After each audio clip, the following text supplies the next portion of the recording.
On ira ensemble vers ce nouvel ordre mondial.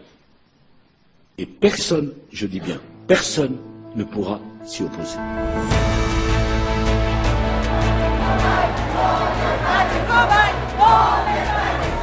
En ce moment, on va de plus en plus vers une dictature. Ça soulève le problème de la liberté de choisir.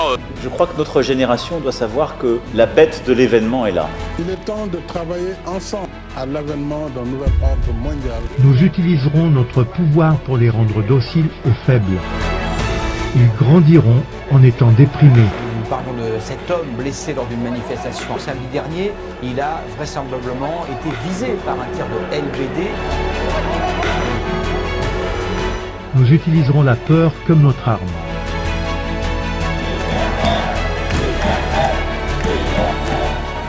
Je manifeste pour que chacun puisse librement décider en conscience qu'est-ce qu'il décide pour sa santé. Nous créerons des médicaments qui les rendront encore plus malades et qui causeront d'autres maladies. Nous mettrons en place un système monétaire qui les fera prisonniers pour toujours.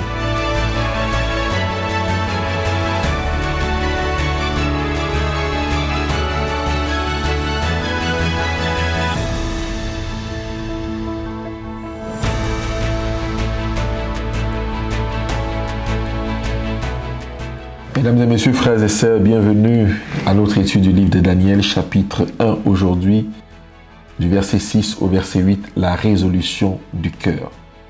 Si vous voulez être en contact avec nous, vous pouvez nous contacter dans notre mail contact@allianceeternelle.com et par notre numéro de téléphone 00336 19 81 15 98. Et si vous voulez nous laisser un mot dans les commentaires pour nous encourager, que l'Éternel vous bénisse. Et puis si vous êtes content, vous pouvez mettre un pouce.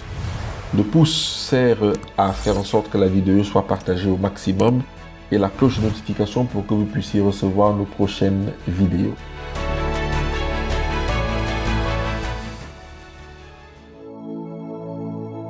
Nous allons prier avant de commencer. Notre Père, nous te remettons cette étude. Et nous te prions de nous couvrir dans le sang de Jésus-Christ et de permettre que nous ne transmettions pas l'information, mais la transformation du caractère. Seigneur, maîtrise les appareils, tout ce qui est nécessaire pour faire cette vidéo. Nous te prions dans le nom de Jésus-Christ. Amen. Étude du livre de Daniel, chapitre 1, le verset 6 au verset 8. La résolution du cœur. Nous avons vu la dernière fois que Babylone veut accélérer le nouvel ordre mondial en imposant l'acquisition des connaissances païennes, en imposant l'identification au nom des dieux païens et en prescrivant un régime alimentaire. Pour que ces 4 jeunes gens puissent efficacement servir les monarques de Babylone, il fallait qu'ils oublient leurs origines. Seul un véritable lavage de cerveau pouvait permettre cette dénaturalisation. En effet, dans Daniel 1, le verset 6 au verset 8, il est écrit: il y avait parmi eux d'entre les enfants de Juda, Daniel, Anania, Michaël et Azaria. Le chef des eunuques leur donna des noms. À Daniel, celui de Belshazzar, à Anania, celui de Shadrach, et à Michaël, celui de Meshach, et à Azaria, celui d'Abednego. Le verset 8 déclare que Daniel est résolu de ne pas se souiller par les mets du roi et par le vin dont le roi buvait. Il pria le chef des eunuques de ne pas l'obliger à se souiller. Babylone veut accélérer le nouvel ordre mondial en donnant une identification au nom des dieux babyloniens. Le chef des eunuques leur imposa des noms. En effet, dans Daniel 1, le verset 6 commence par « Il y avait parmi eux d'entre les enfants de Juda ». Ce témoignage implique qu'il y avait d'autres enfants de Juda qui partageaient le même sort que Daniel.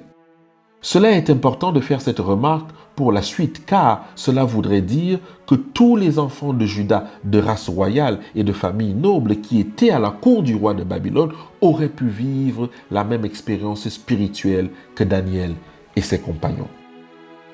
Si l'on donna à ces 4 jeunes Hébreux des appellations dérivées des divinités babyloniennes, c'était avant tout pour qu'ils renient leur propre nom. Ces noms qui rappelaient le culte de Yahvé et les antécédents spirituels du peuple juif. En effet, en hébreu, Daniel veut dire Dieu est mon juge. Anania, Yahvé, a fait grâce. Michaël signifie qui est comme Dieu et Azaria, Yahvé, a secouru. Il est remarquable que tous ces noms aient une relation avec le Dieu d'Israël, ce qui, selon la coutume de l'époque, montre des parents dévoués. En d'autres termes, les noms que l'on donne à nos enfants démontrent notre relation avec Dieu. Quels sont les noms que nous donnons à nos enfants en 2021? Ces noms expriment-ils notre vie spirituelle, notre relation avec le Dieu d'Israël, ou alors expriment-ils notre attachement au Dieu de Babylone ou à ceux qui les représentent, les stars, ou encore la nature, et même la végétation? En tout cas, il est remarquable que les noms donnés aux enfants en Israël déclinent la relation spirituelle des parents avec le Dieu d'Israël. Mais les Chaldéens, eux, espéraient faire oublier à ces jeunes Juifs l'éducation reçue dès l'enfance, fondée sur l'amour et le service de Dieu, afin qu'ils rendent un culte à leurs idoles païennes. En effet, leur nom d'emprunt indique les intentions de Babylone. Belthazar veut dire prince de Bel, Shadrach veut dire serviteur du Dieu Lune, Méshach, celui qui est semblable au Dieu Lune, et Abednego, serviteur de Nebo. Sans doute, n'est-ce pas, de gaieté de cœur que Daniel et ses compagnons se plièrent à cette discipline. Mais ils apprirent tout ce qu'ils durent apprendre. Ils acceptèrent leur surnom sans jamais laisser ces inconvénients secondaires ternir leur communion avec Dieu et entacher leur esprit. Quel secret pour les nombreux étudiants chrétiens qui sont appelés à remplir leur cerveau de matière dont les thèses sont souvent en désaccord avec la foi. Remercions Dieu de ce qu'au milieu de la méchanceté et de l'apostasie caractérisant Juda et Jérusalem à cette époque, il y eut quelques foyers dans lesquels la crainte de Dieu était soigneusement conservée. Bien que nous ne connaissions pas son nom, la mère de Daniel mérite qu'on l'honore. Son fils était maintenant loin de la maison, introduit au sein d'une cour royale méchante et dépravée. Mais il demeura ferme dans les justes principes inculqués par sa mère. Son attitude courageuse et inébranlable pour la vérité mit au cœur de ses trois compagnons le désir d'être aussi fidèles. Maman, maman, les mamans. La destinée de vos enfants est pour une large part entre vos mains. Si vous manquez à votre devoir, vous risquez de les placer dans les rangs de l'ennemi et faire d'eux des agents pour la ruine des âmes. Mais par un saint exemple et une bonne discipline, vous pouvez les amener au Christ et à faire d'eux des instruments entre les mains du Christ pour le salut de beaucoup d'âmes. Si la maman persiste à former le caractère des enfants à l'image du divin modèle, l'ange inscrira son nom dans les registres du ciel et avec ceux des plus grands missionnaires de ce monde. Foyer chrétien, page 228. Le monde a besoin aujourd'hui des parents comme la maman de Daniel. Au verset 8 de Daniel 1, la Bible déclare: Daniel résolut de ne pas se souiller par les mets du roi et par le vin dont le roi buvait. Et il pria le chef des eunuques de ne pas l'obliger à se souiller. Il est important de remarquer ici que le texte précise que Daniel résolut en son cœur de ne pas se souiller. En effet, Daniel n'a pas attendu d'être entouré de ses compagnons pour prendre cette décision. La Bible précise qu'il est résolu en son cœur, donc il était seul quand il a pris la décision. Il n'a pas consulté ses amis pour prendre cette décision. Au contraire, il est possible que ce soit la décision de Daniel qui ait attiré ses trois autres compagnons vers lui, étant donné qu'il avait une relation personnelle avec Dieu. Il a résolu dans l'intimité de sa relation de ne pas se souiller avec les mets du roi et le vin dont le roi buvait. Je vois d'ici les autres enfants de Juda en train de les menacer, en train de leur dire: pourquoi voulez-vous notre mort? Pourquoi voulez-vous nous faire remarquer alors que nous sommes déjà en captivité? Pourquoi voulez-vous vous faire voir? Je vois d'ici un autre groupe d'enfants de Juda se liguer contre eux. puisqu'il était éduqué, comme les autres enfants de Juda, dans la connaissance du Dieu de l'amour et dans l'obéissance à ses commandements. Il a appris dans son enfance à aimer ce que Dieu aime et à détester ce que Dieu déteste. Il avait donc le discernement nécessaire pour prendre une décision. Il savait qu'il faut aimer Dieu de tout son cœur, de toute son âme et de toute sa pensée. Dieu occupait la première place dans la vie de Daniel et sa vie lui importait peu. Deutéronome 6, le verset 5.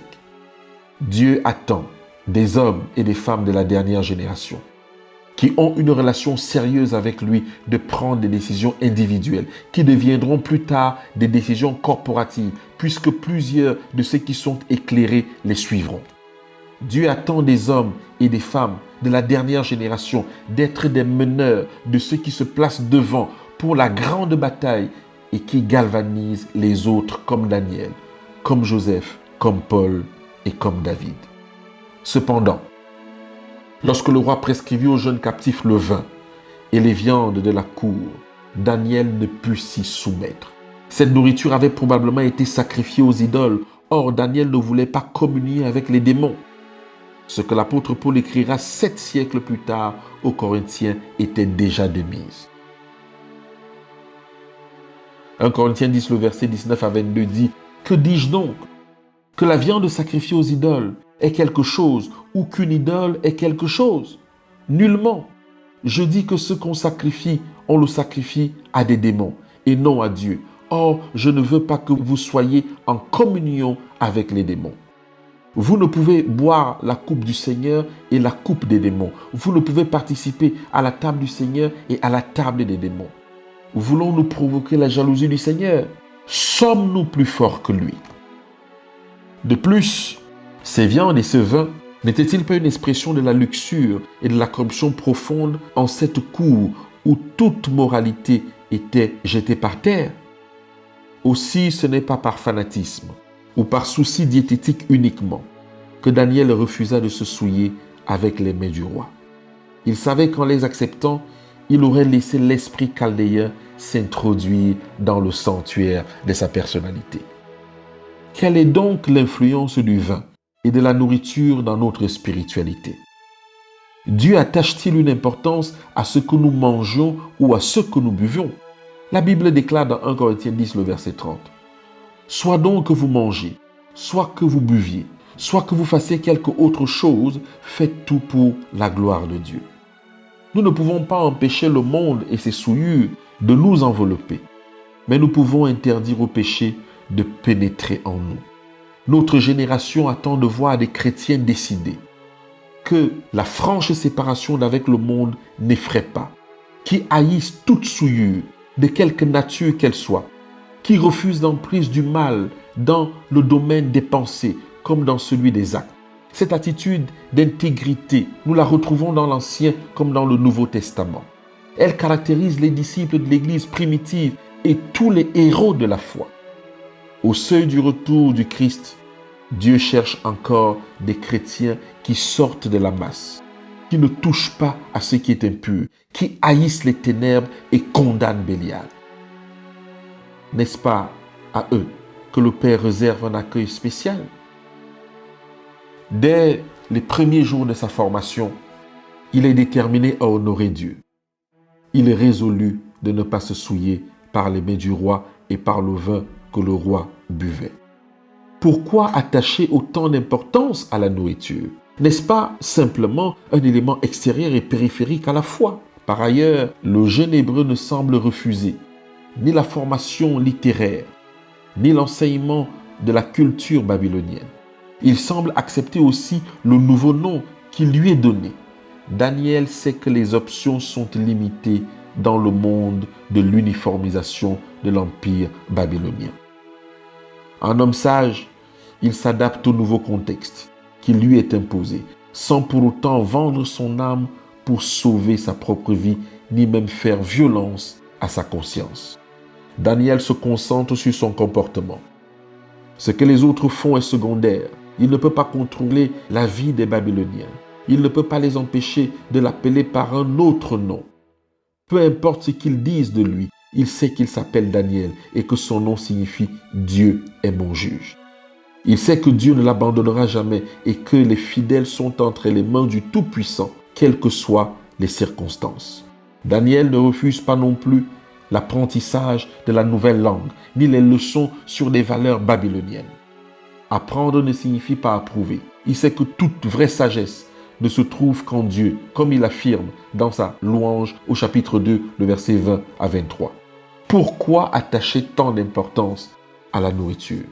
N'est-ce pas simplement un élément extérieur et périphérique à notre foi? Au moins 2 facteurs auraient amené ces juifs religieux à être réticents à manger la nourriture de roi. Premièrement, de nombreux aliments consommés à la cour babylonienne, par exemple du porc et de la chair de cheval, auraient été impurs selon la loi de Moïse, Lévitique 11 et Deutéronome 14, soit par nature, soit parce qu'ils n'avaient pas été préparés correctement. Par exemple, le sang peut ne pas avoir été drainé de la viande. Lévitique 17, versets 13 à 14. Manger de tels aliments aurait été un péché. Pour un Israélite, aurait rendu l'individu cérémonieusement impur devant Dieu.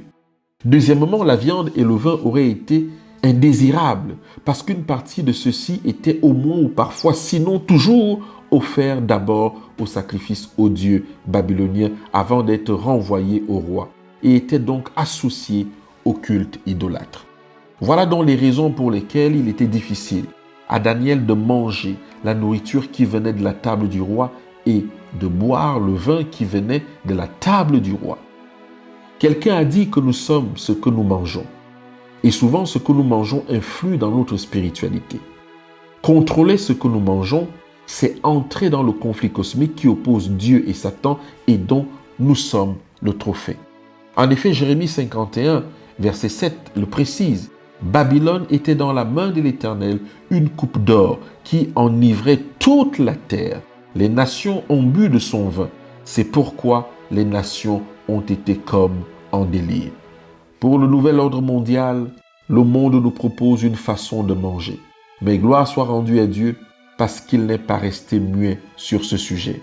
Car pour Daniel, vaut mieux perdre quelque chose pour Dieu que de perdre Dieu pour quelque chose.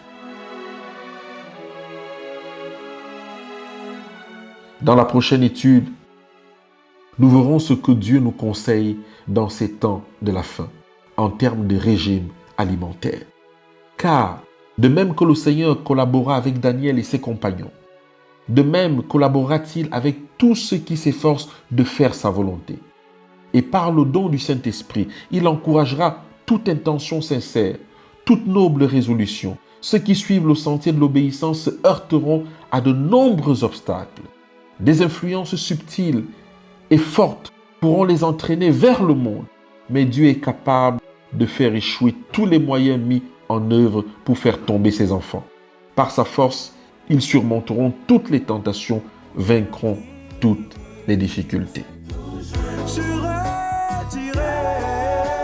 Que le Seigneur vous bénisse, que le Seigneur vous protège, vous et vos familles, et que le Seigneur nous aide à prendre une résolution du cœur en 2021 face à tous ces assauts de l'ennemi pour la gloire de Jésus-Christ. La récompense est toujours grande. À très bientôt et à jeudi prochain si Dieu le veut.